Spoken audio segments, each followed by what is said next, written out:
The duly scheduled meeting of the Franklin Zoning Board of Appeals will come to order. As soon as I get my glasses on, I can read off the announcement. If I got them with me. No, I got it. See this case you gave me? It's black.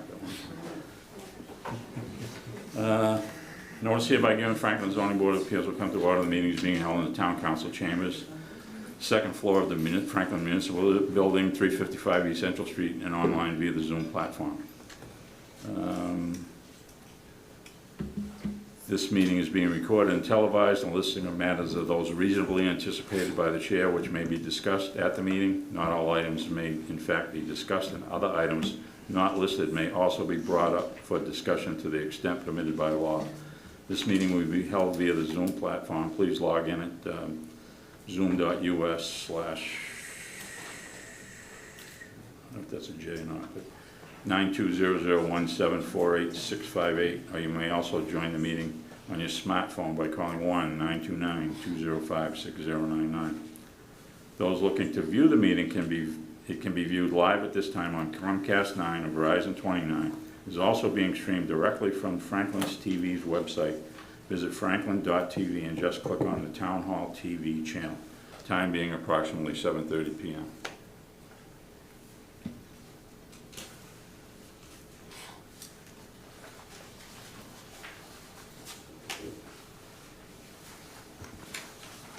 All right, first on the agenda at 7:30 p.m. is 444 East Central Street, Tag Central LLC.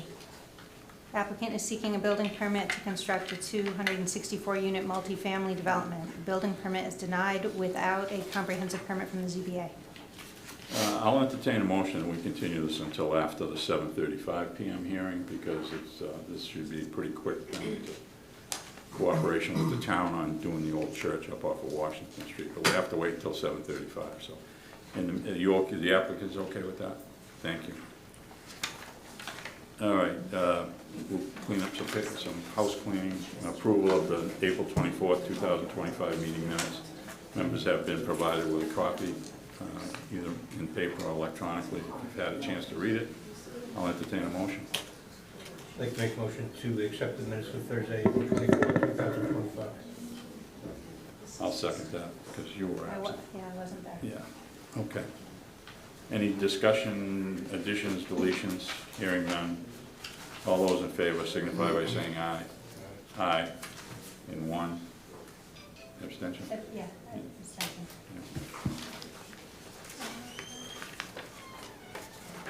Okay. It would be helpful if we could hear you. Geez, I got the microphone right here. I thought everybody could Are hear it the- fine. I've never had Can a you hear? I've never had a problem being heard, either with the microphone or without.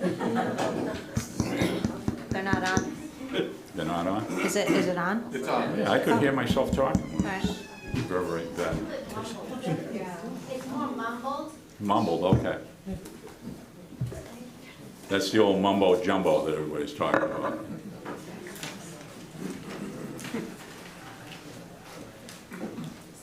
We're at 7:35. Oh yeah, look at that. It's time being 7:35. All right, 762 Washington Street, Old Colony Habitat for Humanity. Applicant is seeking to convert the South Franklin Congressional Meeting House to a single-family home. The building permit is denied without a special permit from the ZBA. Applicants present? Step right up to the hot seat there. All right, come in.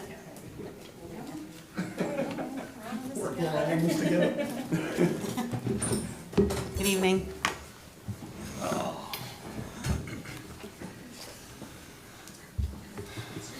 Yeah, please identify yourselves for the record.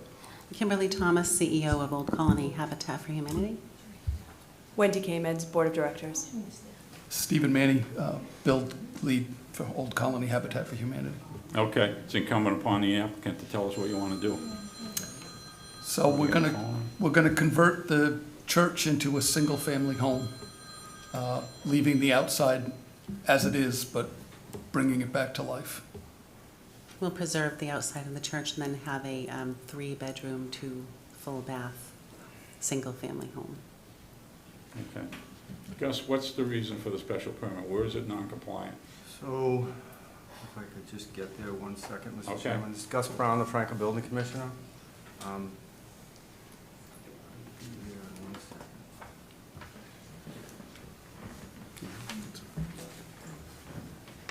second. Maybe the applicant can answer that? Yes, there's two issues. One is change of use, changing it from religious to residential, and the other is lot size. It's an undersized lot. Okay. So, Mr. Chairman, if I could just continue with that. This is a change or alteration or extension of a non-conforming building. And under that section, number 2 is any proposed extension, alteration, or change to a pre-existing non-conforming single or two-family dwelling that the building commissioner determines will increase the non-conforming nature of such a building shall require the granting of a special permit from the Board of Appeals, and that's why they're here for this. Okay. And the Board of Appeals may grant a special permit if it determines that such extension or alteration will not be more substantially detrimental to the neighborhood. Okay. So you're gonna make it a 3-bedroom, you're gonna add a second story to it, or you're just gonna put the second floor inside what's there? Second floor inside, we'll Yeah. leave the outside preserved. Okay. There was some criteria that somebody filled out for the special permit. Somebody wanna read that off for me? Yeah, you're talking about all the questions on the last page? Yeah. Apologize, let me get my glasses. I got it, I can grab it.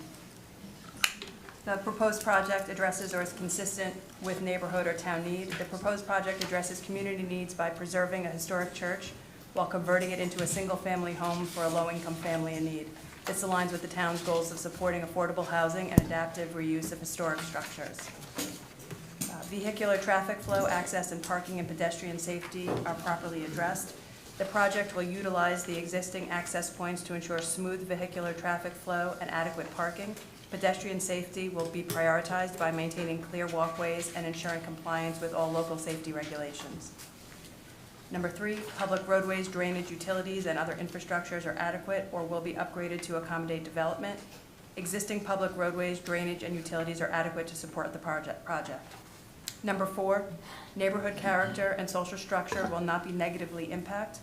The project will preserve the historic character of the building while adapting it for residential use, ensuring it blends in with the neighborhood. 5, project will not destroy or cause substantial damage to any environmentally significant natural resource, habitat, or feature, or, if it will, proposed mitigation, remediation, replication, and compensatory measures are adequate. The project will not cause damage to any environmentally significant resources, habitats, or features. If any minor impacts arise, appropriate mitigation measures will be implemented. Number 6, number, height, bulk, location, and sitting of buildings and structures will not result in abutting properties being deprived of light or fresh air circulation, or being exposed to flooding or subjected to excessive noise, odor, light, vibrations, or airborne particulates. This project involves converting an existing structure without altering its height, bulk, or location, ensuring no impact on neighboring properties. Water consumption and sewer use, taking into consideration current and projected future local water supply and demand and wastewater treatment capacity, will not be excessive. The project's water consumption and sewer use will be in line with that of a typical single-family home, ensuring no excessive demand on the local water supply or wastewater treatment capacity.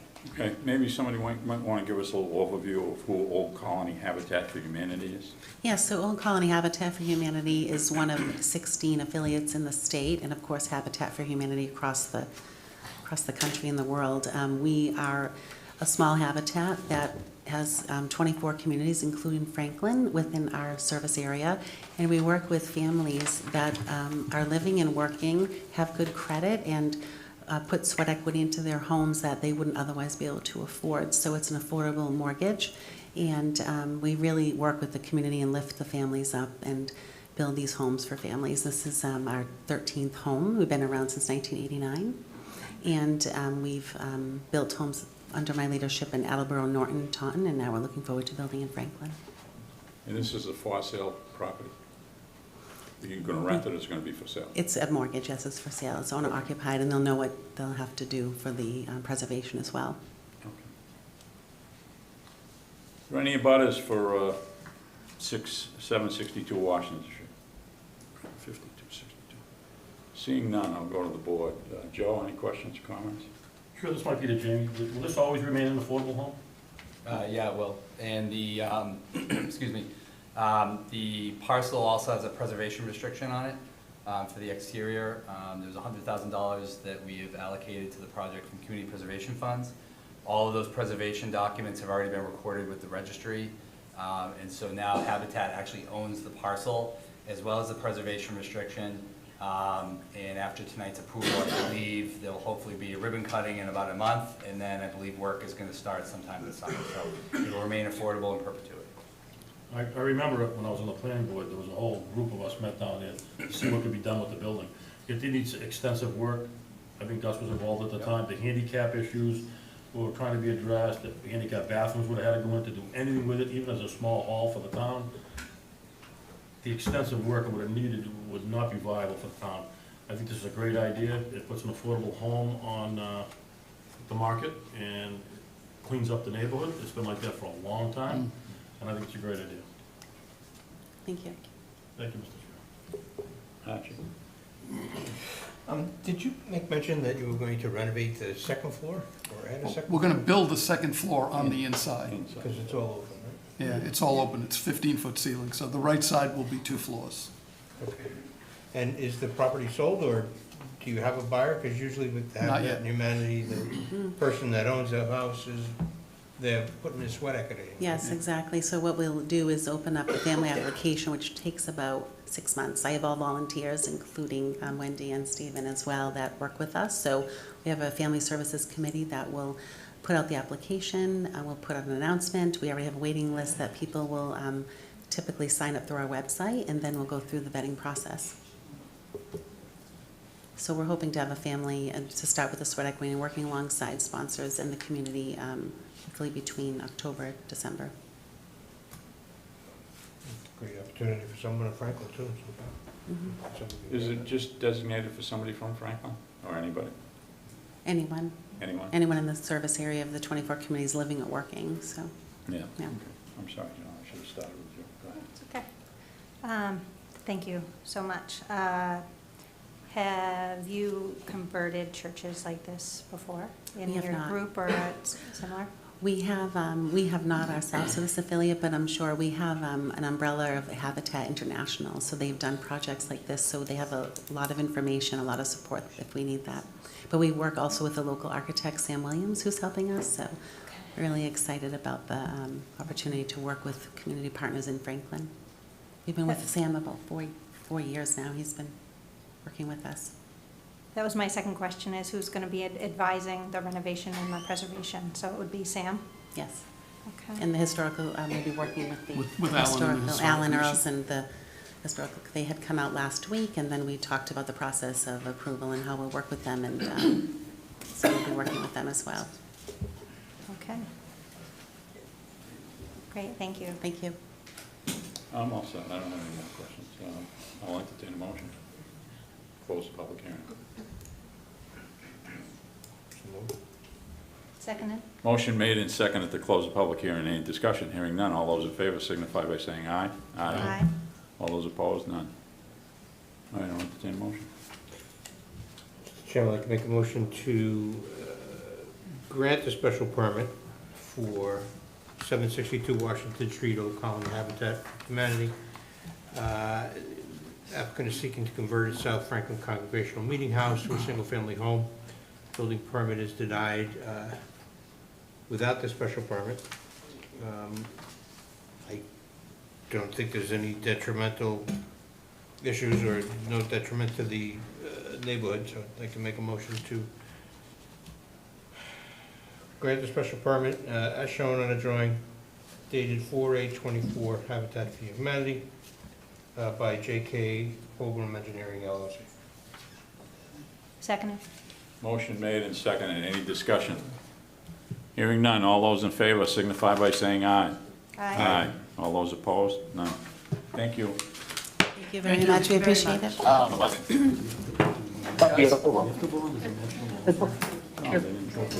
Thank Can't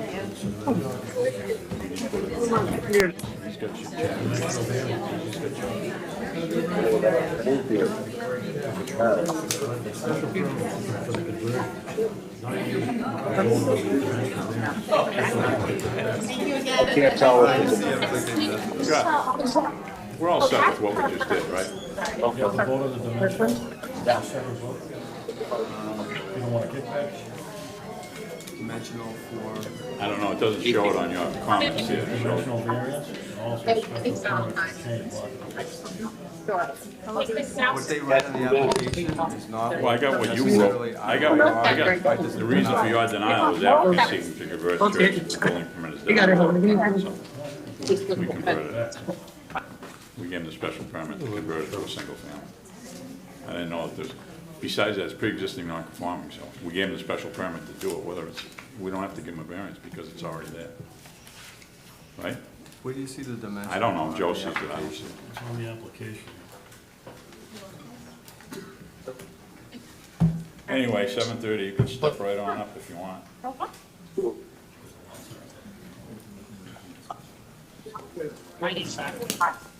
Did you get Brussels sprouts, man? It's up to you guys.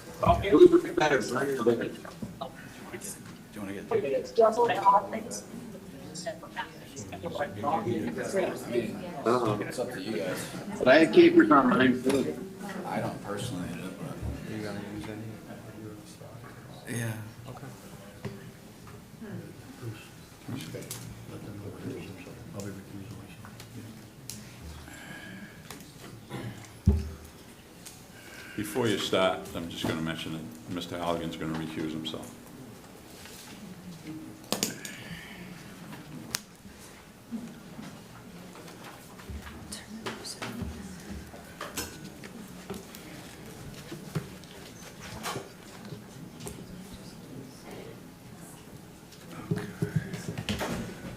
Thanks. How far out there?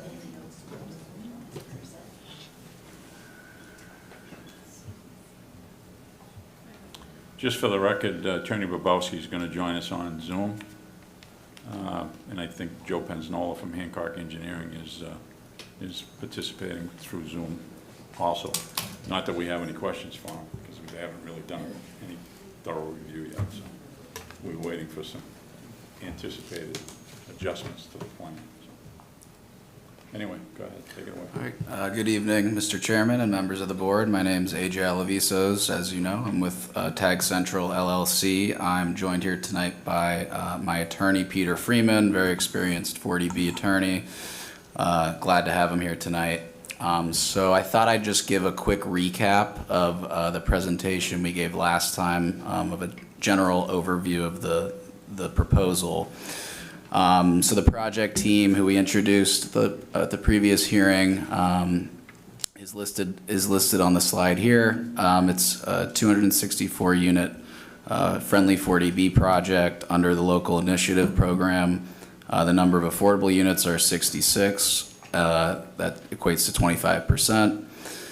The total units to count the SHI is 264, and the bedroom count and unit mix is listed up there as well. Per a comment from the board at the last hearing, we wanted to be responsive to that and just provide a list of the green building features. To list them quickly, Energy Star appliances, low flow plumbing fixtures, LED low energy consumption light fixtures, operable windows, low VOC paint, stains and sealants, and EV charging stations, as well as bicycle parking.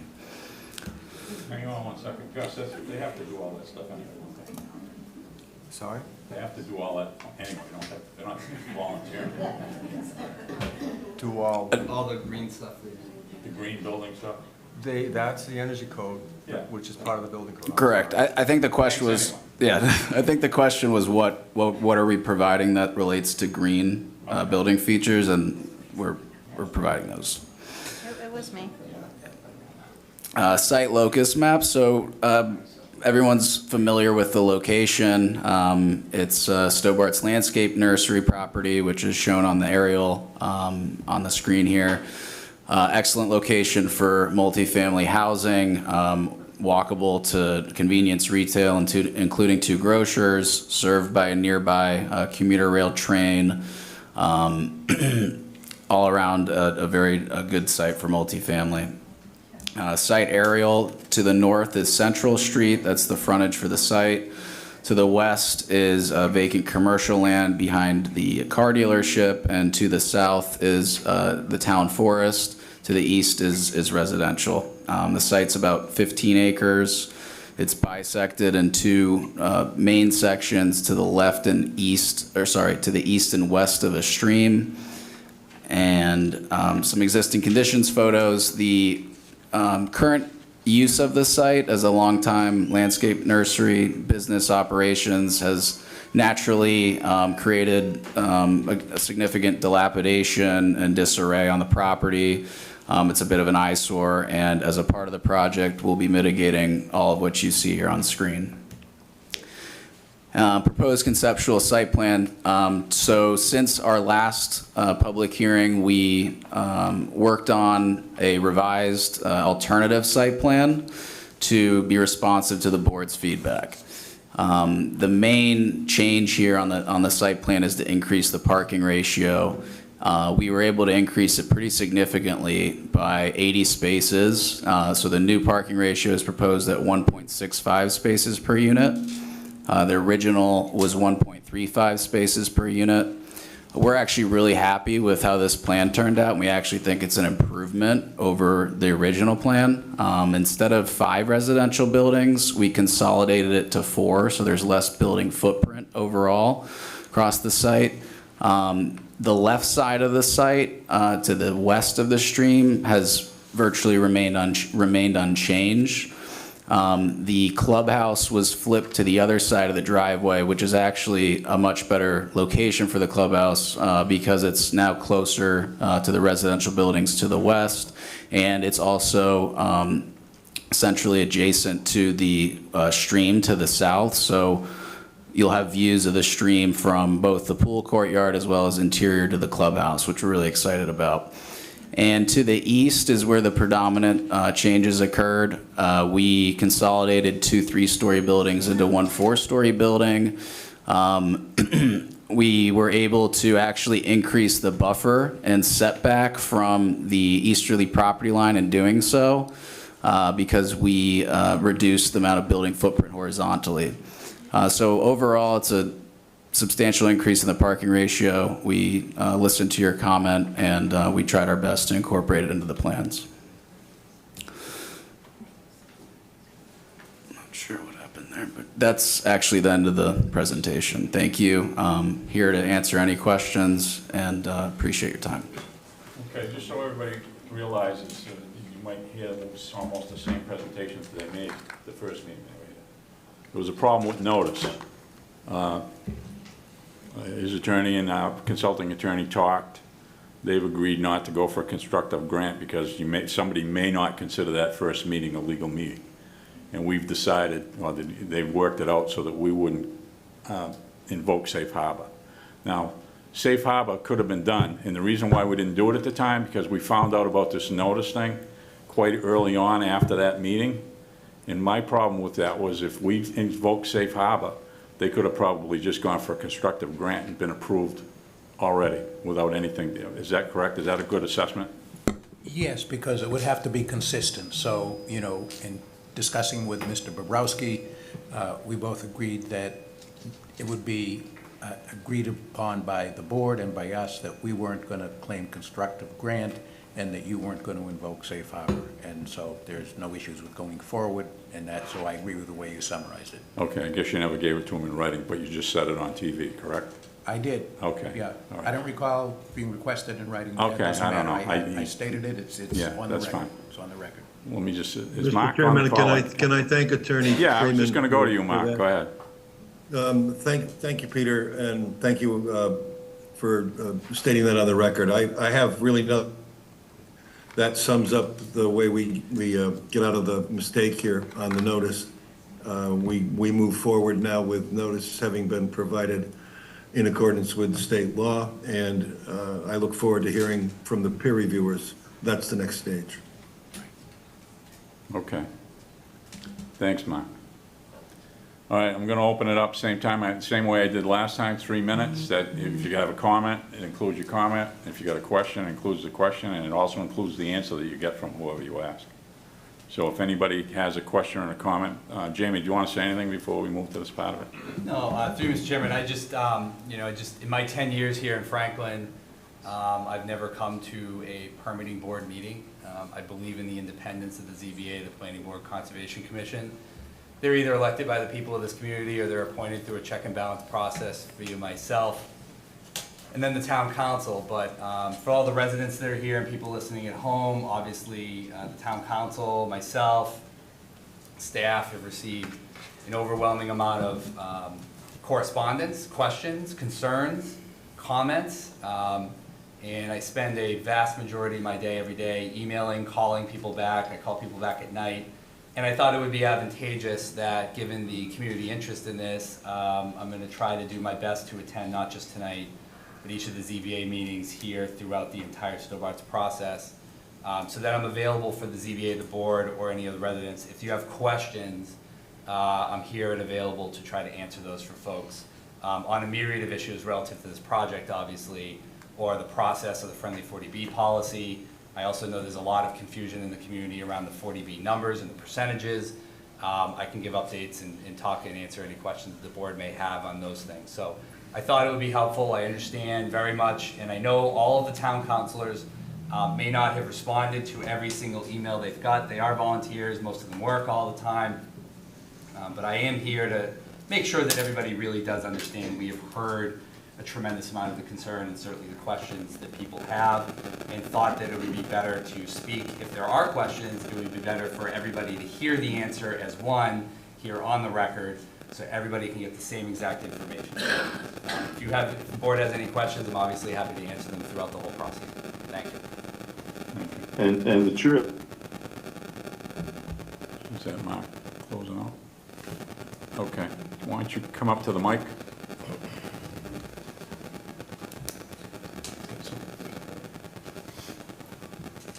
Just identify yourself for the record, please. Bob Kelly, Cook's Farm. The developers might think it's an ideal location, but the abutters 300 feet away don't think it's a good location.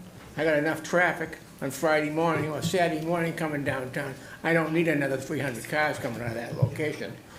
I'm sorry I didn't get to some of the earlier meetings, but I'd like to know who rubber stamps all of these wet water, with 15 and 17 rubber stamps of conservation. Who does that? The board? Nobody's rubber stamped anything that I'm aware of. Is there a conservation commission that looks at all the things that have to be approved for all the wet water that's behind that location? I think they're before them now, as we speak. Not here right now, but they got an application in for some.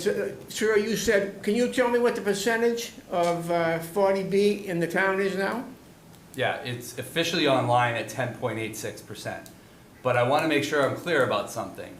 That with the addition recently of 121 Grove Street, that percentage is probably a little over 13 to 13.5%. Yeah, so why do we need... Hold on. Why do we need this? Hold on, let me finish, please. You asked a question, just let me finish.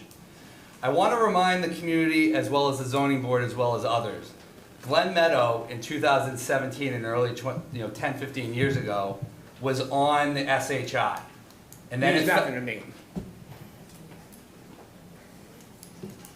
Do you want me to hear the answer? So you're gonna be at 13%? Do you want to hear his answer or you don't? I don't know what FHI is. Tell me what it So the is. standard housing index is your percentage through the state. It's a Yeah. state mandated percentage. Just because a project gets added to it does not mean it's cemented forever. Projects can go on the SHI, they can come off the SHI index. So just because you're at 13% with 121 Grove Street being added recently, does not mean it is there forever.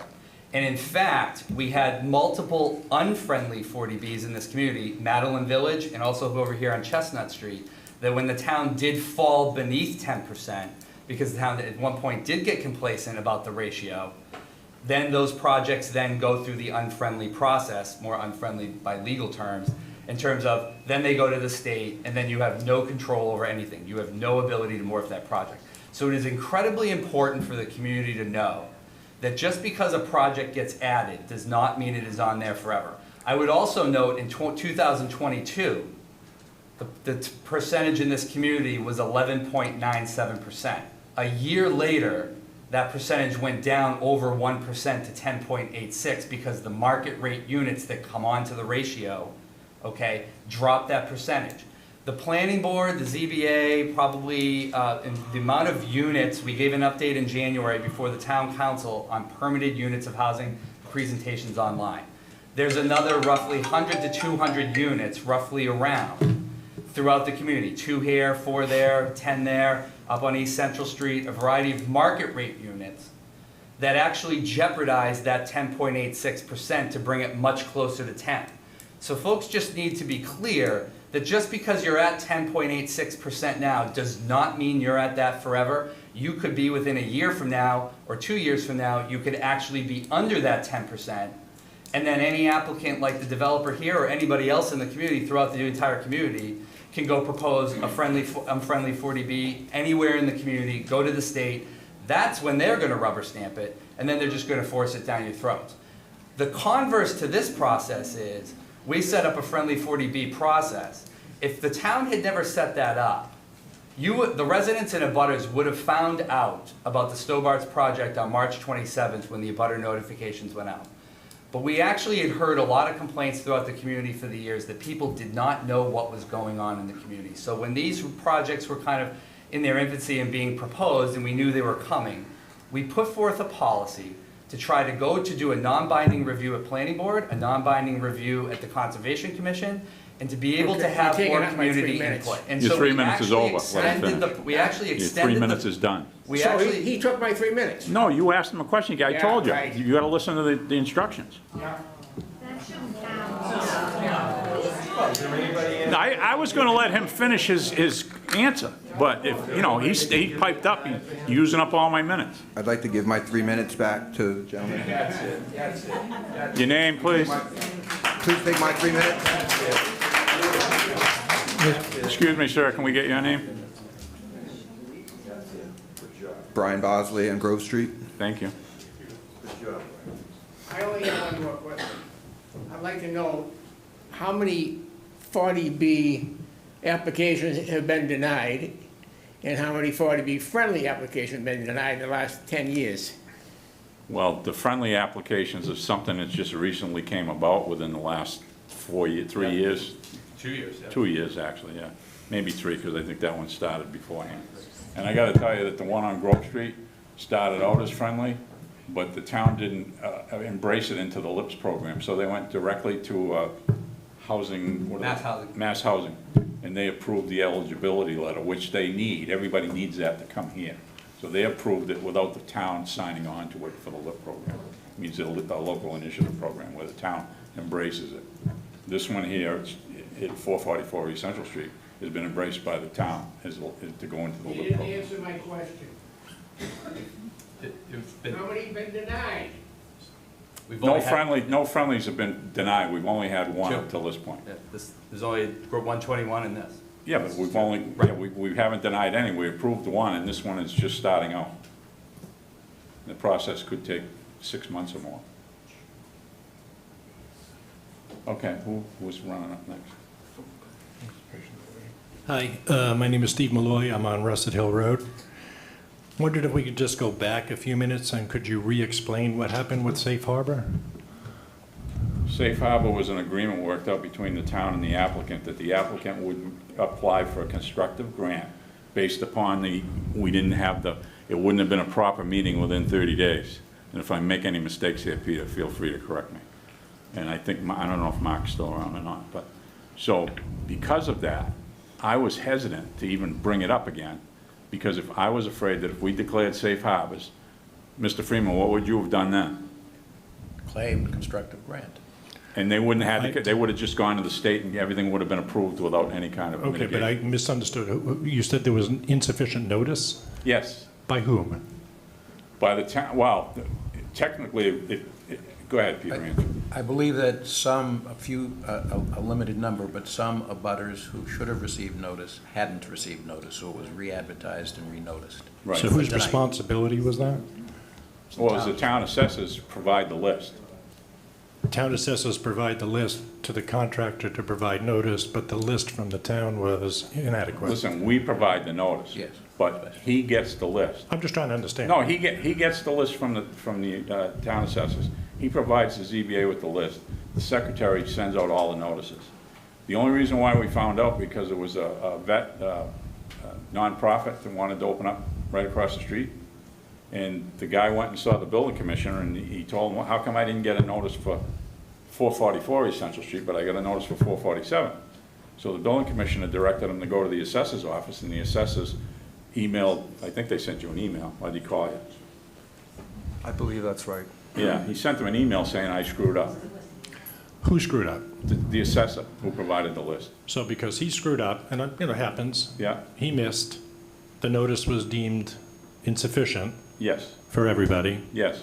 So you didn't invoke safe harbor because they would have countered with another. Well, with a constructive grant. Whatever it is. Yeah. They would have countered with another maneuver, which would have maybe negated the whole thing. No, it wouldn't have negated anything. Well, it would have given them the ability to go ahead without. Correct. Okay. How come this is the first time we're hearing about this? Because it took a while to get. I've written to you all. Listen, like Jamie said, we don't work for the town. We don't Neither get paid do I. by the town. I got emails. I get a lot of emails, but I don't talk to anybody outside the public hearing about a project that's before us. Is that okay with you, Jamie? What's okay with me? That he doesn't talk to anybody outside the council meetings? Absolutely. It's a legal public hearing. The But public- to answer a question, my questions to Yes. him were, Yeah. have you considered safe harbor? If not, why not? What are we doing? What's the process? They were generic. Yep. Didn't put any pressure on to make a decision. I'm sitting here for 5 weeks. I got nothing. My first question tonight was, whatever happened to safe harbor? And I just explained it to And you. you just explained it, and I'm like, how come this is the first we're hearing about this? Because you're in the middle of a public hearing process, and any dialogue outside of that can be considered either an open meeting law violation or a violation of the public hearing, and can be challenged by the attorney and an appeal it later on. So actually, Mr. Hunchard did the right thing by explaining exactly what he just did within the confines of a public hearing. Similar to How what I about said this? earlier. Jamie, if I can, go ahead. I'm Similar sorry. to what I said earlier, so if he goes off and tells one person one thing, and then other people get rumors and talk about another thing, this is how we get information sidelined and out of control. But him actually explaining this on the record, as well as the attorney, is actually very transparent. Everybody in the room hears the exact same information, and then the attorney cannot use this later on down the line for some sort of appeal saying, oh, not all of us got the accurate and same information. So actually, they did it exactly the way they should. If more people have questions about what a competitive grant is, I think the attorney over here can maybe explain exactly what that means. Constructive I mean, grant. constructive grant. It doesn't matter to But- me at the moment, Jamie, Okay. and I take your point, and it's all valid and good. Okay. How about this? Yeah. Mr. Malloy, I'd love to answer your question, but for all sorts of reasons, I can't do it. I sent 3 notes Okay. through the town website to all of these members. I didn't get an acknowledgement. I didn't get an explanation of why I can't answer. So it hits me like I'm being ignored. Thank you. Time's up. Thanks. Thank you. Next. Gary Love, 39 Redgate Lane. I think for quite a while, we've been talking about the size of this project, not should it be affordable housing or not, but how large it is. And I know traffic, I've heard will or won't impact, but we know the traffic's poor. So my question was, I know traffic studies were done for this project, that's why I thought I heard. I think there were traffic studies done for the Taj. Are those public records? Can we see those traffic studies? I think the traffic studies you submitted, Casey, are they on the website? We submitted the executive summary, because that's what the The packet. ZBA, in the packet for the ZBA It's in the application. packet, it's right on the website. So that's the complete study, Yeah. the traffic studies are on the Yeah. website, not just the executive? I'm just asking. And if all those traffic studies are definitely public records. So I could get. And we if could get if, them. you know, you go onto the planning website, they have a project list. I know you're asking about some of the other projects down the street. But even if you can't find them, all the planning staff has files downstairs. But the traffic studies for the other projects down there are absolutely public records. Perfect, okay, thank you. The next question, we've been talking a lot about buffer zones. I am in a butter, so, and I see some work has been done. I'm putting a request, there's still a concern, these are large buildings abutting, you know, a neighborhood of folks that have been there for quite a long time. And I know, not part of the 40B, I believe, but appeal if there ever was one, the buffer zones, devaluation of other property, potential harm to other property from the construction are all kind of potentials. I'm kind of extending an invitation to the zoning board, if you haven't already done, to kind of take a walk on my property or other properties to truly see the buffer zones. It's, you know, you see them on the screen, and they're pretty deceiving. And I know that we invited the contractor developer to look at them. They came with the cul-de-sac, but I don't think they walked the properties. So I just think it's an important piece of information. I'm extending the invitation. It's your call if you want to do that or not, because it's important to us, and I think it's important to the town. The last question is back to the original, just a summary. Do I understand this constructive, what you call it? Grant. Constructive grant because a mistake was made that was opening the door for the developer to move forward without the town, so that the town's mistake would have allowed the developer to move forward without zoning board approval? Is that the bottom line? Mark, are you still on the call? I am, Mr. Chairman. You want to take that one? I've been bothering Peter quite a bit. Sure. There's no case that says that the defective notice does not open the public hearing. The public hearing was opened, and the notice was defective. So out of an abundance of caution, we re-advertised, which is very common when notice is botched. As the chairman pointed out, unfortunately, the assessor's office, by statute, has to prepare the list of people in notice, and then it is the board's duty, not the applicant's duty, to send out the notices. That's been true since the case back in the 1930s. So the notice was defective, decided that we would re-advertise. We reached out to the applicant. We told them that we would like to proceed accordingly. They said we have no objection. What are you going to do about the safe harbor, which is 15 days from March 27th that had to be acted upon? And the decision was made that there would be no claim of safe harbor. And as a result, the applicant dropped any possible claim of constructive grant. Now we move forward in the normal course. Okay. I still don't fully understand, but that's okay. Okay, you're done anyway. We can get so- that later. You're So, done. 3 minutes up. Thank you. Okay, thank you. Yeah. And, hi, Gene, how you doing? Good, thanks. Gene Grella, 36 Redgate Lane. First question, so we had the Conservation Commission meeting last week, and there they basically said, as we watched them kind of go through and kind of scrutinize a lot of different projects, and then we got to this one, and we're waiting to hear, and they kind of were like, this is really not, even though they did the, I forget what, notice of intent, right?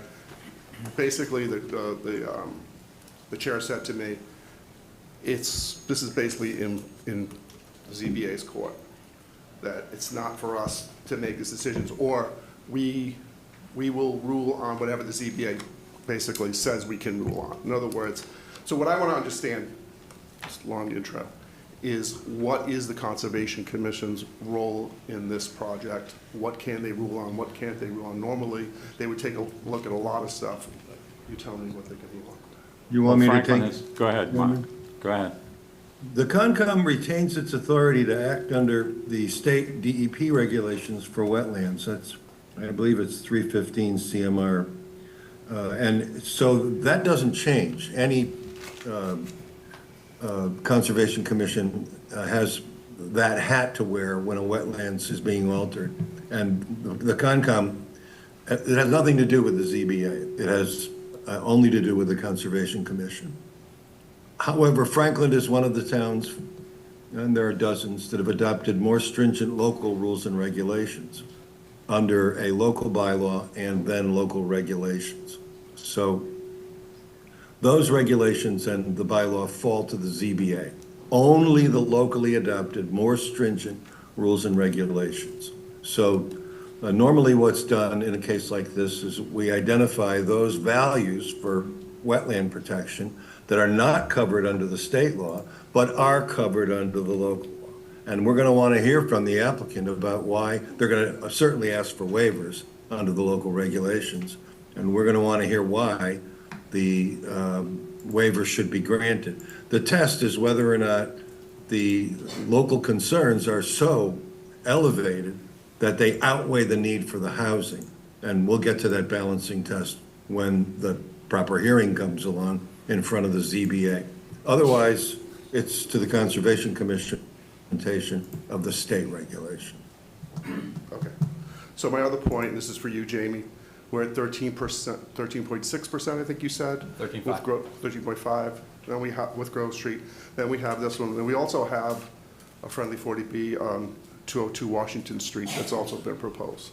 So my question for you is, what's the number you're looking for? How much affordable housing do you want? It's a great question. So there is, I don't have a number that I'm looking for, but I know the town council, last night even, a couple people brought this up. It's been a discussion point, and I do expect in July a public conversation. Just so everybody knows, I have had a pretty extensive conversations with Chair Mercer for many months on this. We are planning to have some discussions on that number in July. A couple of the councilors have have actually asked for that over the last couple months. And I think we're going to get into a dialogue that combines with the January 5th discussion with the planning director that was here giving an update on housing to the council about really where that kind of sweet spot is. And as I said before, one of the complexities with the SHI number, the Standard Housing Index at the state, is that projects can fall off. If, for example, if Grove Street were to hit a roadblock with tariffs, or if they flipped the project to another developer, if they sold it, if they decided that the financials weren't there, if there are lending issues, which frequently happens with housing projects, if they don't have occupancy or if they slow down construction within a year, then that project comes off that index and you're not at 13.5% anymore, you're at 10.86%. And then that number will go down further because the single-family units that are being built in Franklin will then lower that percentage more. So I understand that that's very complicated. That is not something we do locally. We have to follow state regulations on that, and a lot of communities struggle to try to figure out where that sweet spot is. So we don't know exactly where that is. I don't have a particular number in mind, but the council is going to try to discuss that a little later this year because, as you said, Gene, you're correct. You have a couple of these projects of the 40Bs, the friendly 40Bs in line now. The 202 Washington Street, just for clarity, are 39 units, and those are for sale. Okay, so that's a completely different project. And I would note for the audience, based on a lot of public feedback that we've received, and based on these projects coming forward, whether they get permitted or not, the friendly 40B policy that we have has been changed to not accept any more applications. So the town council will not be accepting any more applications on these friendly 40B projects unless they were for sale and for ownership, which has been a lot of the feedback we've heard from many people in the community, not just around this project, but also a lot of the feedback I've heard from the town council. So I hope that at least answers your question mostly, Gene, to give you some sort of prospectus in the future as to when we might be able to determine that. Thanks, Gene. Next. Hi, Susan Rappa, 40 Red Gate Lane. I had sent a letter to everyone on all the boards. Hopefully you had time to review it. In addition to the many concerns I addressed in the letter on how this project will affect the current residents of Franklin, I also want to share the concerns around some of the Stobart project closer to our neighborhood. As you can see from the pictures that I had sent you, the proximity of the apartments to our homes as abutters is unfairly and unnecessarily close, having over 135 of the 264, both 3- and 4-story buildings within feet of a single-family home is just too large for the space. If approved, it'll certainly have a major impact on my neighbors, my family, as well as the 1,100 Franklin residents who have already signed a petition to have this project denied. Please hear us, ZBA, we need your help. As lifelong Franklin residents, to suffer for an out-of-town developer to come to make as much money as possible, as he stated in front of all of us in the last ZBA meeting, there has to be a better way. Please consider recommending to the developer a more realistic plan, one that removes buildings that are on top of single-family homes. Or at the very least, not 4-story, not 3-story. I have a single-family home. It's much different. It will tower over our neighborhood in all the abutters. The size of the project doesn't match the area. And I know as the ZBA, this has always been a major consideration for you all, right? When you look and approve zoning requests all year long, not just this one, many, many more. It should fit into the surrounding area. You hold us as Franklin residents to a high standard when you are reviewing the projects that everyone submits to you from across town. Please hold this developer to the same high standard to build something that will fit in with the surrounding area. I understand that the developer is trying to do both, build a ton of apartments and obtain waivers to work around all the wetlands, the parking issue, which is a major issue, and other regulations that are associated with the site.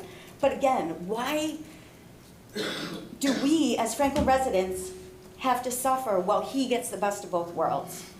I hope you will negotiate on our behalf as Franklin current taxpaying residents for a more realistic and a more fair proposal. Another major concern with this proposal, which is a completely different design than what they had presented to the town council. The design that the developer has replaced from the town council that had grass adjacent to all the abutters now has a parking lot? I can't. To the closest, so there's a parking lot. So there's 4-story, 3-story, and a parking lot, all on our property line. So we'll lose all privacy. What we would see are car headlights in our backyard, hearing loud noise, car doors slamming, automatic car alarms chirping at night. How would the developer think having a parking lot is a good idea attached to our backyards? Although this is considered a friendly 40B, it feels like he is not interested in the abutters at all, just the money, as he said himself in this last meeting. For him to get approval for all these waivers, which as you know has doubled since the town council meeting, just doesn't feel right. Having at least a 15-foot plus fence, vinyl fence, with a large buffer is a must for the safety of my home and the other abutters. We have children, we have in-ground pools that are feet from this apartment and this parking lot. With all due respect, I don't think you realize how close this massive project is to our backyards. I invite you, as I said in the letter, to please come to our home, see it for yourself. Maybe it would give you a better understanding when you are considering the proper design and distance from our homes for this project. Thank you for your time and the effort you're putting in. And,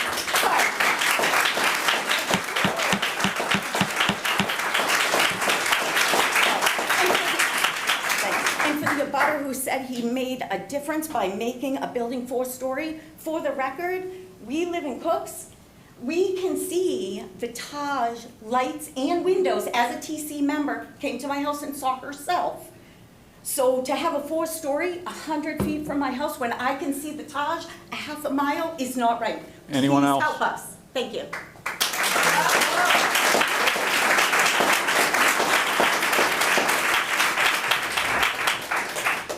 Anyone else wish to speak?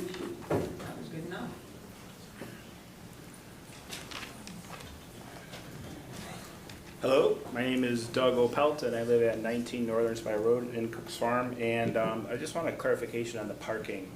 How's that calculated? You said 1.65 of what number? per unit proposed, so 264 times 1.65, total of, I don't know, I don't have the number in front. I don't know what the number is either. You guys can't do that, 1.65 times 264? Yeah, but I never calculated it out. You can do it just as well as we can, yeah. So, the point being, How much? 436, yeah. And what are they proposing? oh, that's what they're proposing, Is that what it was, 437? Okay, yeah.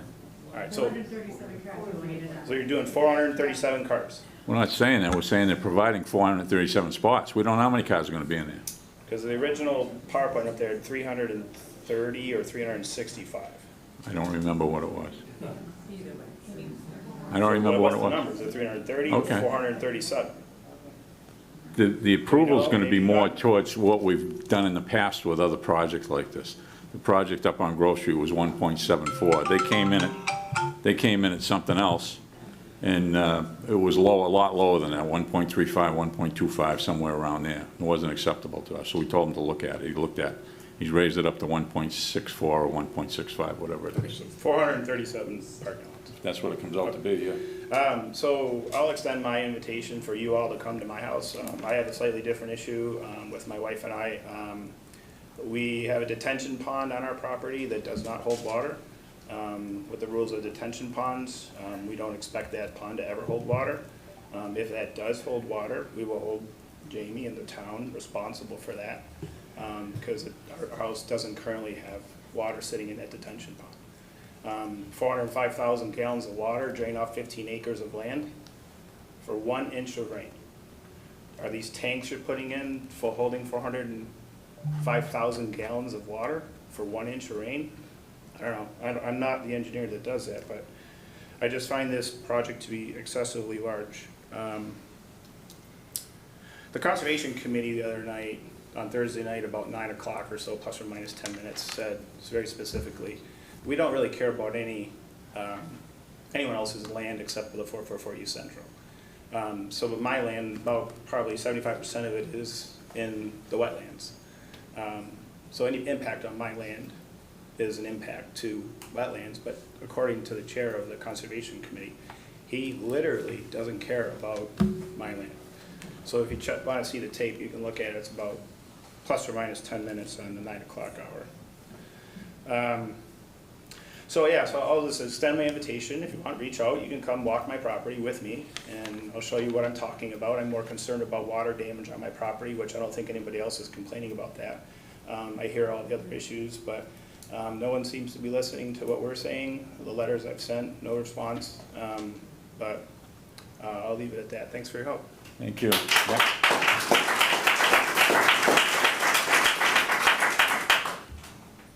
Hi, my name is Susan Malloy. I'm from Russet Hill Road in Franklin.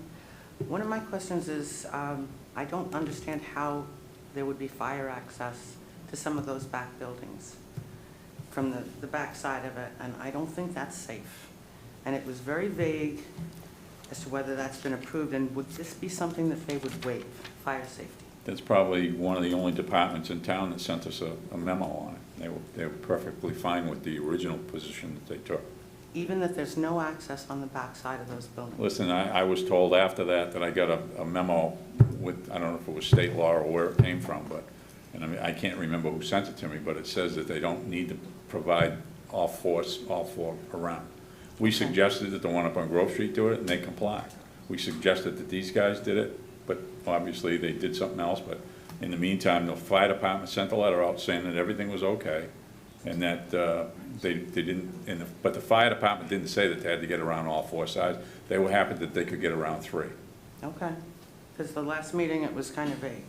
Well, it wasn't vague. I brought the question up. How come, Yes, you did. we wanted to But do, the answer was we wanted all four sides, but in the meantime, somebody, I don't know where it came from, but I saw it, and it Okay. said that they didn't have to do it.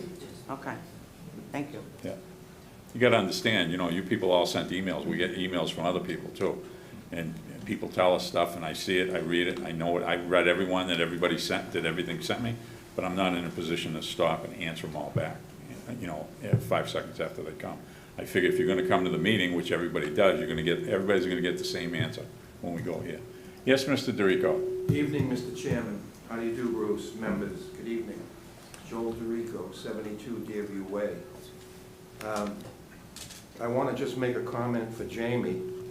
I intently watched the meeting a year or so ago at the town council meeting, and I remember hearing 11% SHI. And yet, if I'm not mistaken, Grove Street had been in the pipeline a while. And to hear this afternoon that we're 13.6%, I wonder if 5 councilors would have voted to have this even happen here now, if they had known that we were 13.65%. They wouldn't have known because it's not even on the state website yet. We're just doing the number like you have and said, okay, if it was to be reissued now, it would be. But as you well know, Mr. DeRico, that also could fall back off, as I've explained before. So you cannot portray the 13.5% as cemented into... I need to speak some more, Jamie. There are stakes in the ground down there in Grove Street. I understand. The company owns the property. Right. It's going to go forward. So I don't want to hear about things falling off the map. The next question, Mr. Chairman. They haven't been put on the map yet. Right. The next question, Mr. Chairman, is I'm very interested in knowing what the soil condition is, whether it's clay, gravel, or glacial till over at the site, because I'm very concerned about where the water's going to go in the 50-year and 100-year storm. You're more than welcome to go on the website. I tried to find it, and I'd like to have somebody, or the engineer that's done this, your engineer, because you have a consulting engineer. Yeah.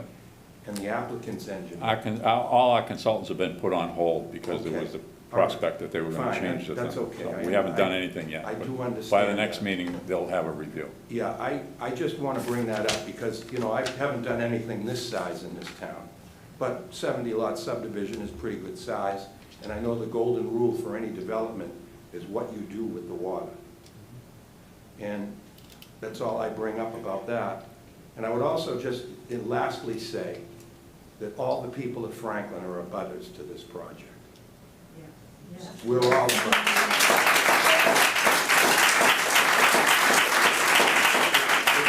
It is not a popular project, and I implore this board to publish the 31 waivers. I couldn't find them either. I implore They're the in the board. application. They're in the app. I've seen them. I know, I just haven't been able to, and I think everybody Listen, it took me a wants- while to navigate around the new website also. Right. You have to go, Right. first we're under the building department, then you go down to the ZBA, and then you go up and it says, I forget, it's like the calendar or something, and then the meetings, it says, you know, whatever. You can find it on there. And they may not be under this date because they were submitted way before I March might need an 27th. eye exam to find them.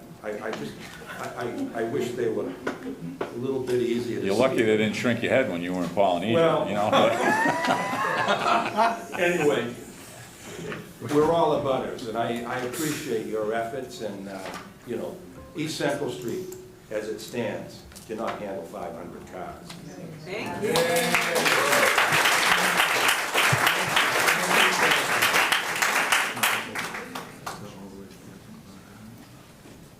Victoria Wilcox on Hayden Lane.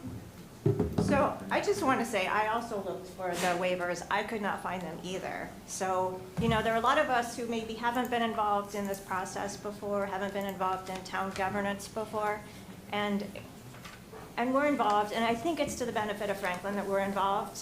And so I think the least you could do is make it easier for us to be involved and make it easier to find things on your website. Okay. Just so everyone knows, this is the application, this isn't a binder form, but they submitted it all on, through a file that you can get online. And I'm pretty sure that Casey put this on the website, and this whole file, everything that's in here is online. Okay, page 11 into the plan sets. Can I mention, so if you go to the website, right at the top, boards and committees. Scroll to the bottom, because Z, Yeah. Zoning Board of Appeals, and then right at the top on the left is current and recent ZBA hearings. And there's a whole section of all the attachments of everything we've gotten for 444 East Central Street. If people are looking for Stobart's, you didn't find it because it's under the address. So That's where it is. Tried to be pretty clear. But it's all in there. It's all there. Not the easiest website to navigate. There are many letters there, but not everything that we've gotten. It's letters that were sent to Casey. Those are all posted, but then anything we've gotten individually isn't there. The ones that came on the civic website or something, those were all there. Yeah. They just came as emails to us. Yeah. I mean, I got a whole folder with just ZBA stories.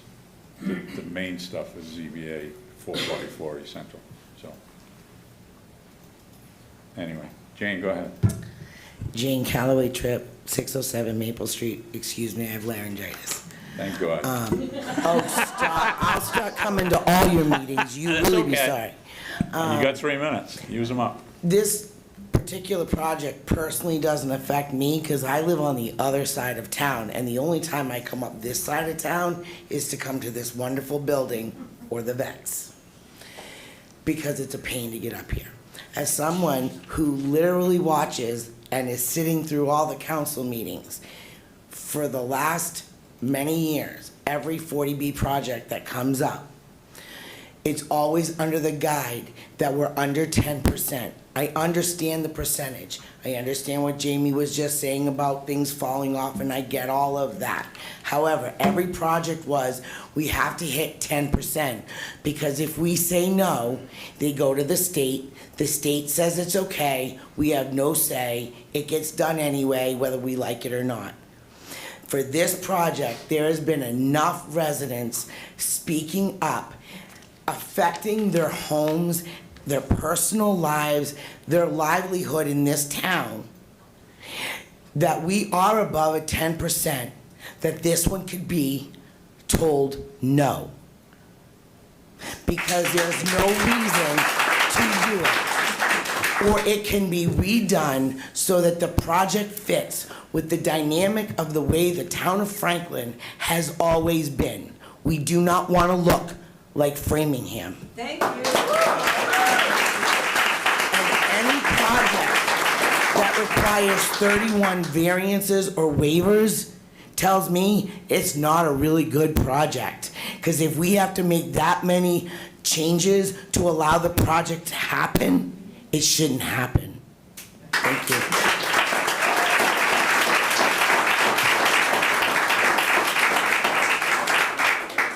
Anyone else? Gino? I'm glad you came to read your letter. I'm not going to read the letter, Okay. but I'm going to hit the highlights. Gino Okay. Colucci, 1 Tony Lane. I'm speaking because I feel like somebody needs to speak for the people who are struggling to find housing in Franklin and elsewhere. And the MAPC recently came out with a report showing over 400,000 families lacking access to income-restricted housing. Also, in terms of our SHI number, as you all know, the SHI number includes market rate housing that are part of these projects. If you subtract the market rate housing from that 13%. Talking about the apartments, just the apartments. Correct, Yeah. from rental properties. If you subtract that, it's more like 7%. And of that 7%, much of that is limited to seniors and disabled, which is a great thing, but it also means there's that much fewer available to families who are struggling, looking for housing. So I wanted to make that point. One other quick thing, in my letter I know is a little long and a lot of statistics, but in 1970, Franklin's population was 17,000, and the residential land was 2,900 acres. 2000, there were 11,000 more people. It took an additional 2,900 acres. So from the time Franklin was settled until 1970, required 2,900 acres. From 1970 to 2000, it required 3,000 acres more than the whole history of Franklin before that. And also, since 2000, the population has only increased by 5,000, whereas previous periods in Franklin's history have shown much more dramatic growth. So therefore, I think this is a project that is much needed because of the housing, and also, as I've said in the past, the potential it has to help transform East Central Street into a better pedestrian-friendly. Excuse me, can I finish? Excuse me. 30 seconds. No, hang on. Into a pedestrian-friendly corridor as specified in the master plan. Thank you. Thanks, Gene. Go ahead, Joel, 30 seconds. Time's up. Gino's correct. It's a struggle. 2050 is the benchmark affordable rate for one bedroom over there across the street. That's a struggle, paying that. That's not affordable. It's not.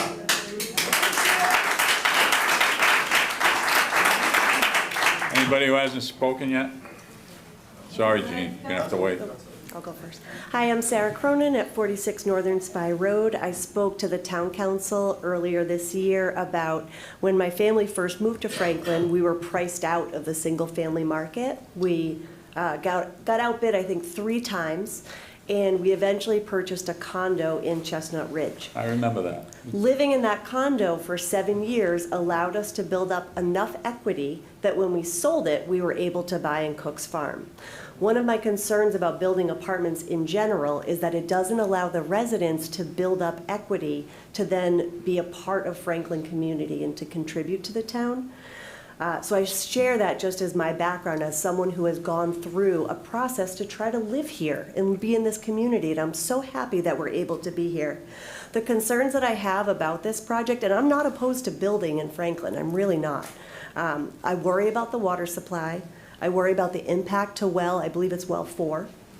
I worry about the environmental impact to the wetlands. I'm really concerned about the increasing number of waivers to make this particular project possible. I think that's probably not the way that our laws were intended. I'm very concerned about traffic on 140. There's no, according to Jamie, I believe you explained that there's no way to widen or improve 140 because it's a state road. I know that people take detours through Jordan Road, they take detours through the Chestnut Ridge community, and I worry about those residents and their roads being impacted the way that 140 is. There are times when I can't even take a left out of Cook's Farm to get my kids to the high school. I worry also about the override discussions happening in town and that the number of people who don't want to pass an override. This continually impacts our schools, our fire and our safety, and I think that there are too many residents, too many buildings, too much building on 140 for the town, for the traffic to be able to handle the number of new residents coming in this apartment building. I also think apartments make Franklin less desirable. The ratio of apartments to neighborhoods make it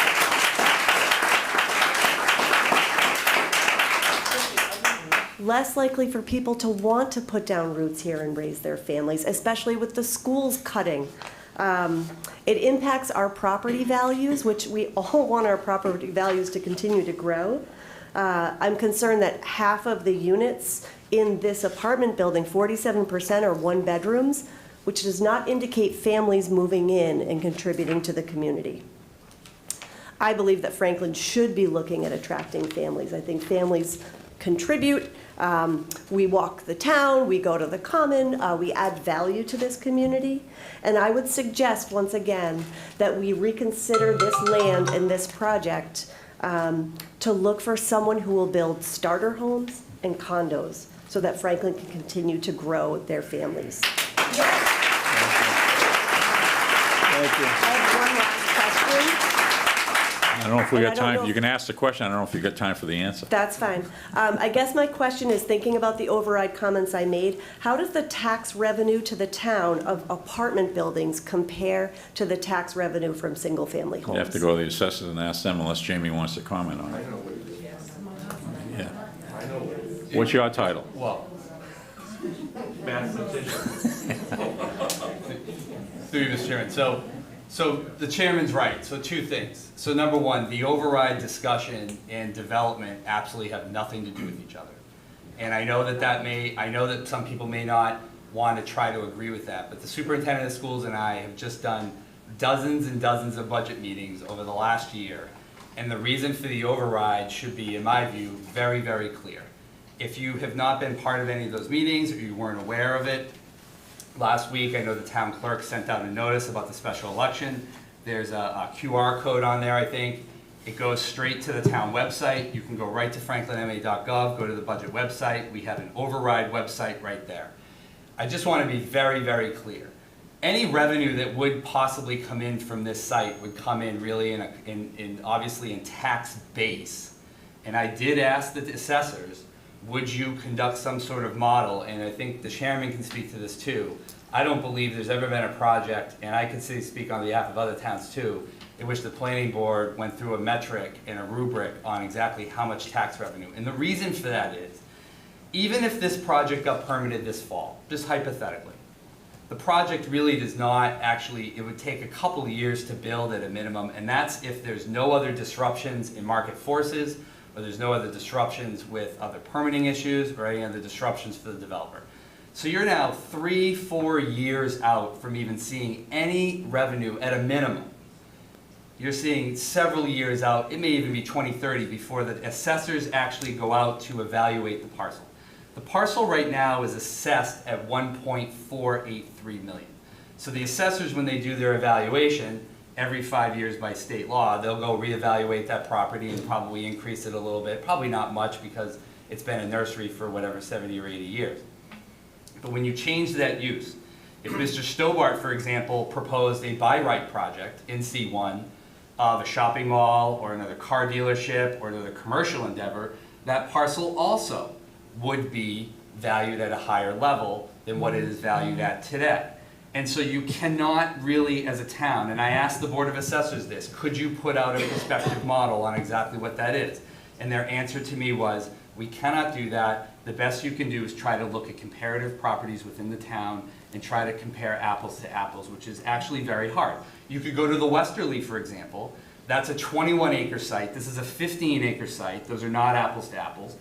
But you have 280 apartments at the Westerly, you have 264 over here, but a completely different model. That property over there is valued at about $83 million over at the Westerly. I don't believe that this parcel over here would be valued up at that level.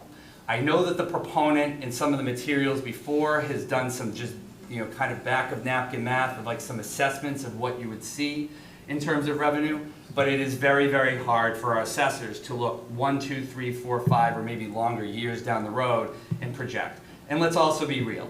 If we came in here and said, oh, that's exactly how much tax revenue, I've been through this before, how much tax revenue is going to be generated, and if that revenue doesn't get generated, people are then going to complain that you told us it was going to bring in that amount of money, but it didn't.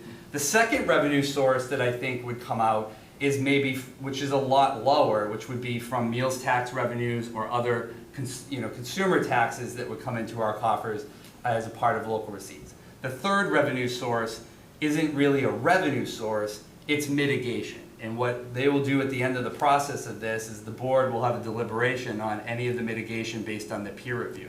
So even though the proponent, I think in the first meeting, suggested maybe $750,000 was what was maybe in their budget, that is not a done deal or a final figure. That number can evolve significantly based on all of your feedback about buffering or height or the vanity issues or the traffic issues. These folks up here have the right to install mitigation into that final permit based on your comments. So when people bring up revenue, oftentimes it is a little bit distorted in exactly what it is. But I do want to be clear, I did ask the Board of Assessors. If people are really determined on this, to what the chairman just said, the board could invite in the Board of Assessors to a meeting to discuss how they go about property evaluation and how they would go about what that tax base is. But I want to also be clear, because I've gotten this question, Mr. Chairman, the developer doesn't write us a check. There's no check that gets passed. There's nobody up here in our office that's sitting around or recruiting development here, there, and everywhere. We just go based off of what comes into the town hall. These folks entered into a contractual agreement with the Stowar family. They have a right to due process. They've been going through that process. This is the meat of that process right here. People are giving their feedback, and the board can take into consideration any of the feedback that you have or whatnot. But in terms of predicting exactly what the costs are going to be It is very, very difficult to do that, especially when you're dealing with outside factors that I think Mr. DeRico is raising his hand. Yeah, I know, I He may- see he him. may I wanna- see him, he but I may just wanna ignore speak him to until it. I get ready to call him. Thank you very much. I'll let Thank you you. finish. Go ahead, Joel. It's the last time, so get it out. I understand. All I want to say is, the best comp I can see is down at Dean Avenue, Station 117. It brings in $850,000 a year, and there's 250 units. That translates into $3,500 per apartment. Condominiums in this town pay between $7,000 and $10,000 a year. And here we are asking people for money on June 3rd. I know it's a few years down the road, but as one lady on Peck Street said a while back, there's always going to be a slow leak in the town's budget because we're always going to be looking for money. So what we need is revenue-producing projects. Now, the one on Dean Avenue doesn't have any affordables. That's going to have 25% affordables, so the assessment on 25% of them is going to be less. What's the assessment on Dean Ave? It translates into $850,000. No, I didn't ask that question. I don't have that figure in my Okay, head. well, you got the but I figure did the that, math, you Bruce. got the figure that, you know. I did do the math. I did Didn't do tell the you how math. you got there, you know? I did do the math. Well, whatever. So much 1,000, I did do it. Well, then you go back and you look at the assessments now. Supposedly, when they built it, it cost them $75 million to build. Well, after it was built, they sold it for $125 million. So they made a profit. They're on the stock exchange. They had to take care of the shareholders. They sold it. Made Jamie kind of nuts about it, but Well, to Mr. Chairman, through you, to Joel's point, I agree with him. Probably the most comparable project you're gonna have out there from Dean Ave, or it was 119 Dean Ave, I agree with Joel. And I also agree with Joel that we all know the 25% affordables will probably lower the value of the overall tax. The Dean Ave assessed property for 119 is 75.3 million. So if you take if you did a comparable like Joel spoke to, and you even do that less maybe 10 or 20% because of the affordables, you're looking at a $65 million assessed property possibly over here. The property currently is assessed at 1.5 million. That's a $60 million tax base increase, okay? And that's a pretty sizable increase. I think Mr. DeRico would likely agree with that. Definitely. And right, well, definitely, but Land versus land and buildings, definitely. well, but and I would also argue, as everybody knows, it depends on the materials, depends on the quality, depends on the amenities, and depends on the other things. This is why the Board of Assessors would have a very difficult time coming in and doing an exact projection because you're using different assumptions. And at some point, these individuals in a few years, you know, if they actually got permits, they're gonna have to build a product over here and it gets evaluated in real time. But I just wanna make it very, very clear. The override has absolutely nothing to do with development, and development has nothing to do with the override. I would encourage people to look at our override website, go on there and look at what actually is at stake in the override. The superintendent of schools and I, and the school committee, the joint budget subcommittee, and the council have been very, very clear. And as Councilor Cormier-Ledger said last night during his comments, I will leave it at that. If people are curious about how people feel about it, they should listen to Councilor Cormier-Ledger's comments last night at the council meeting about people's feelings towards this kind of feeling towards, well, if we're gonna get more development, we're gonna vote against the override. But at the end of the day, that's kind of like shooting yourself in the foot twice, because this development project here, to Joel's point, if you're looking for revenue, this project is not gonna save our town budget. This project is not going to help an override, and is not gonna supplant the cuts that will be coming from the override if the override does not pass in June. So I just want to make it very clear, these two issues are completely mutually exclusive, and people should be viewing them independently of one another. Thank you, Mr. all right, I'll take one more from the floor, and then I don't know if we got anybody on Zoom that's got their hands up or anything, but I see there's a couple of people on Zoom. But anyway, Hi, my name's Heidi Winokur. I live at 2 Crystal Drive.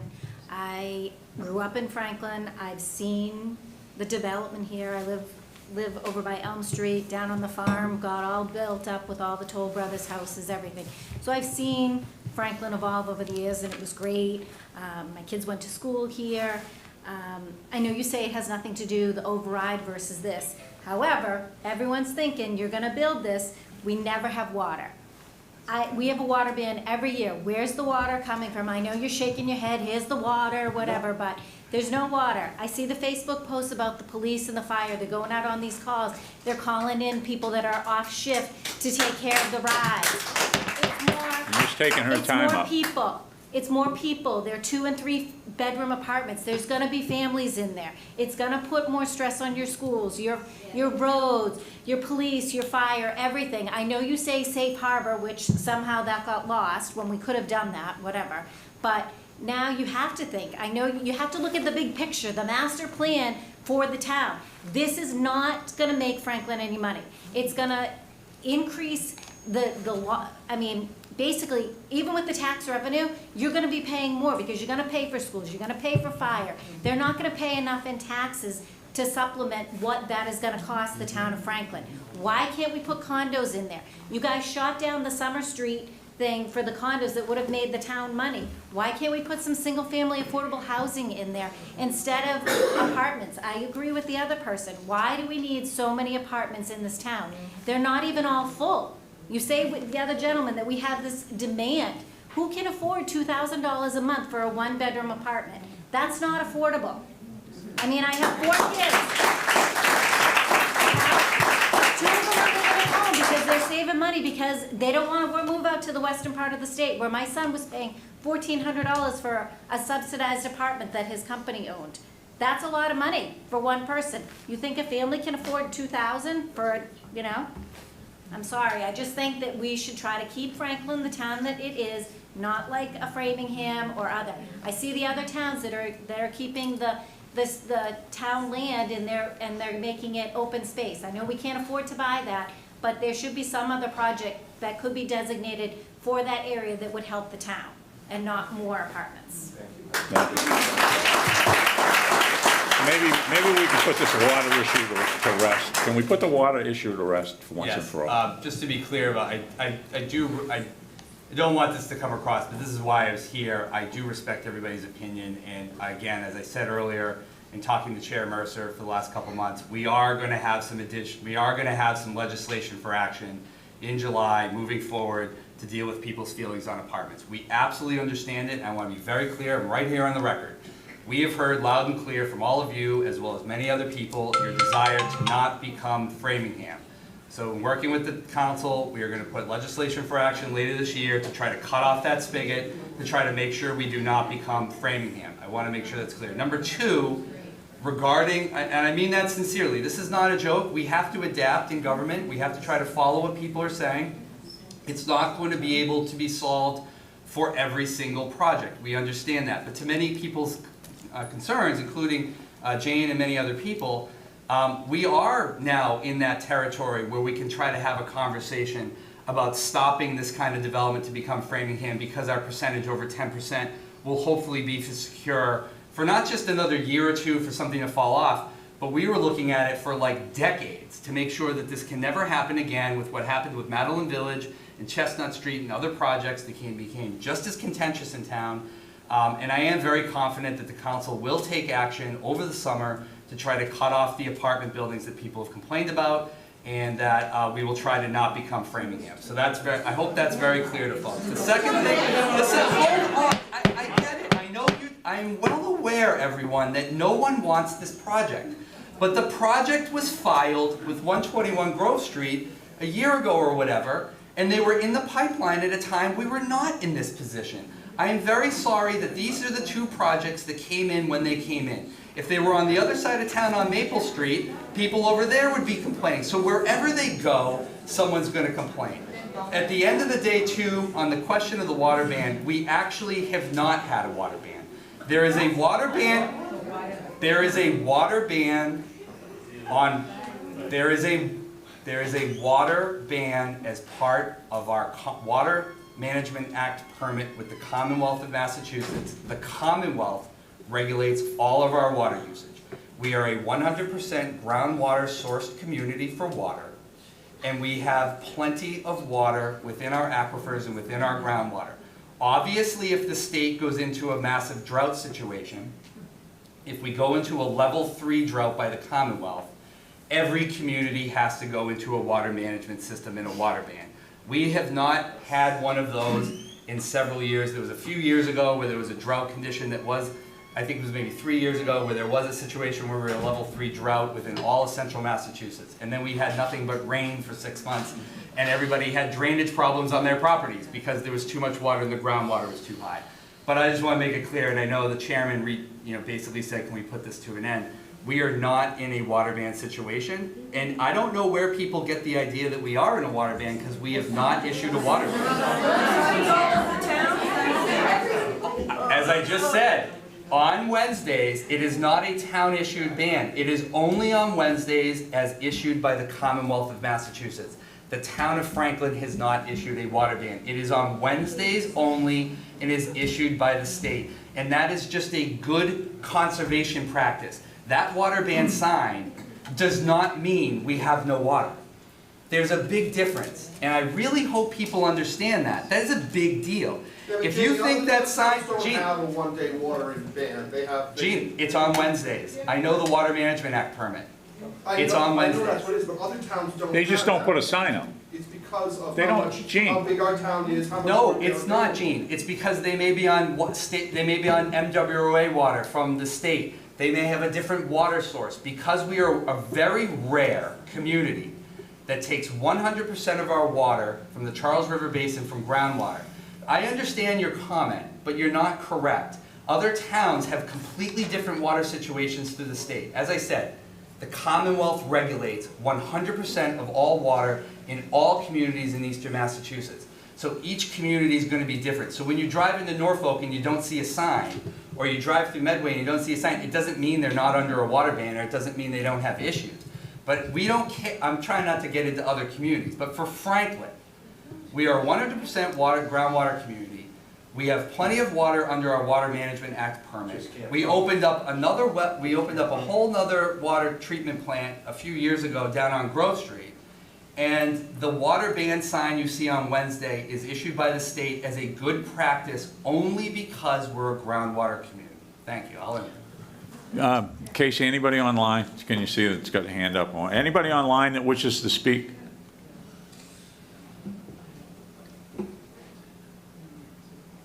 See anybody? No? Okay. Go ahead, Gene. One more thing, then we're going to wrap this up. All right, I just wanted to say one more time. So, you have a lot of people here, right? A lot of people online, a lot of people in the town who don't like this project. You're right.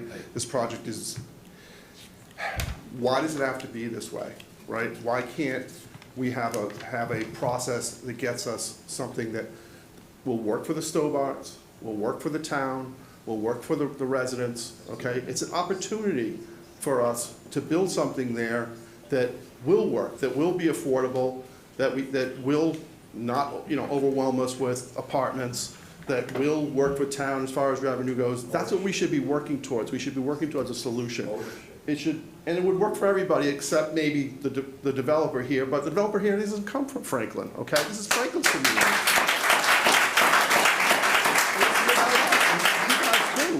Right, we all Most live of the here. developers that come to build here, like Grove Street and the Westerly on the other side of town, and down on Dean Ave, they didn't come from town either. No, but I'm saying, we didn't oppose that project, we opposed this project. Because in your backyard, I understand. No, it's not only because it's in my backyard, but I mean, I have the same problems that everyone else does with the traffic, on East Central Street and everything. Yeah, it's in my backyard, so, yeah, I do have a problem, it's literally in my backyard. But, that being said, we could, come together as a town and do something that's beneficial for, for everybody. There's a third way usually. It doesn't have to be a zero-sum game. That's all I'm saying. Thank you. Mr. Freeman, anything you want to close out with? No, I don't think we need any further statements tonight. We've certainly listened, I've taken notes, and we'll talk, and we'll certainly work with the town and try to respond and take into account as much as we can. One other question. How are we making out on the other entrance to line up with Aspen Way? We've been looking into it and vetting the feasibility, and that's probably all I have to say about that this time. We'll continue working on it. Okay. Mr. Chairman? Yes. One other kind of housekeeping thing, if you will. With the peer review starting, I assume that now Joe Pisnola is authorized to begin the peer review. And related, it usually helps expedite the review and our response and the whole process if the board okays the fact that that our engineer could talk to Mr. Pesno? I've already done that. Oh, okay, great, super, thank Yeah. you. It doesn't make any sense to have to send stuff back and forth. They're the Thank guys that know, you know, they're the experts. They can work it out if they got a problem. What else? Anything else? No, traffic, obviously, different peer reviewer. Yeah, well, he's on board too, but I held him back because you were looking into different things. Understood. You know, you changed something, why do you want you want us to charge you more money to look at it again? You're paying your engineer to do it twice, now you don't want to pay somebody to look at it twice, but anyway, with that being said. Can I just ask one other quick question? Oh, your time's up. I just have one quick question. Had the paperwork been filed properly, do you think that the board would have invoked safe harbor? I don't know. I mean, I guess it's just, Hypothetical. I don't deal in Yeah. hypotheticals. I don't know. Thank you. Do we have a date? All right, with that being said, we're going to continue this until, Excuse me. were you going to say something? Do you have a date yet? I can't hear you. Do Excuse we me. have a date? What the next Trying to date- finish up here, please. What the next date is? Why don't you just come up here? He's about to say it, I think. He was asking about the next date of the hearing. I think you're about to speak, so. I was going to say July 17th. What did I say? Yeah, July 17th, I think. Is that a Thursday, July 17th?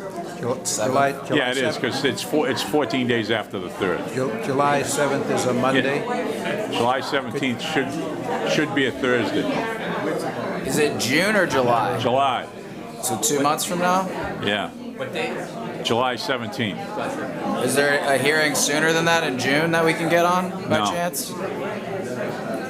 Because we were going to do it for June 19th, but it's Juneteenth, and the town hall's closed that day, right? So we can't have a hearing, you know. So there's no other hearing around in June? No. Sooner than July? Well, June 5th, but, we're not going to have anything done by June 5th. That's 2 weeks from now, or 3 weeks. Well, I forget how many it is. Well, it's nearly a month from now, and I would hope that peer review, at least traffic, would be done by then with the comment letter, so it might be helpful to tentatively schedule that. All right, we'll tentatively schedule it, and I'll see how the traffic guy gets. He's been biting at the bit to get to it anyway, so. Mr. Bobrowski can also chime in, but if we have to continue it, it's fine, but you do need to announce tonight a vote on a continuance to June 5th. You can say that people will have to check and see if it's going to go forward, and if it doesn't, then it would be Listen, July if people walk 17th. out of the hearing and don't hear me say it, by the end, they can watch the recording again. No, I you know what understand. mean? I'm just saying And if they're making procedurally- too much noise that they can't hear it, then that's their problem too. You know, I understand. If you Yeah. want a June 5th, we're meeting on June 5th, and we can stick it on the end of the agenda. What's the last one we got? 7:40? Yeah, okay, because those are just two continuations that probably, I know one of them's probably going to be Yeah, if continued you- anyway again. If you do that, we appreciate it. And Okay. we're not going to waste anybody's So, time if the peer Mark review- wanted to do one thing at a time, so it'll be just basically traffic. Yes, yeah, Okay, so we're yeah. not going to be here. So till June 11, 12 5th? o'clock. June 5th, yes. Okay, thank you very much. Thank you very much. Okay. And then just remember, there'll be July 17th after that. Anybody that can hear me, the next meeting's going to be on June 5th, and basically all we're going to talk about is traffic. And then, well, yeah, it might be good, might not be good, but anyway, and they're looking into another entrance anyway, but besides that, I think they wanted to go, were you trying to go out Redgate?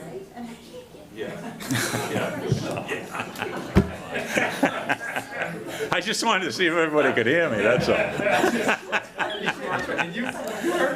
You were paying attention, Sarah. But anyway, June 5th, 7:40 PM.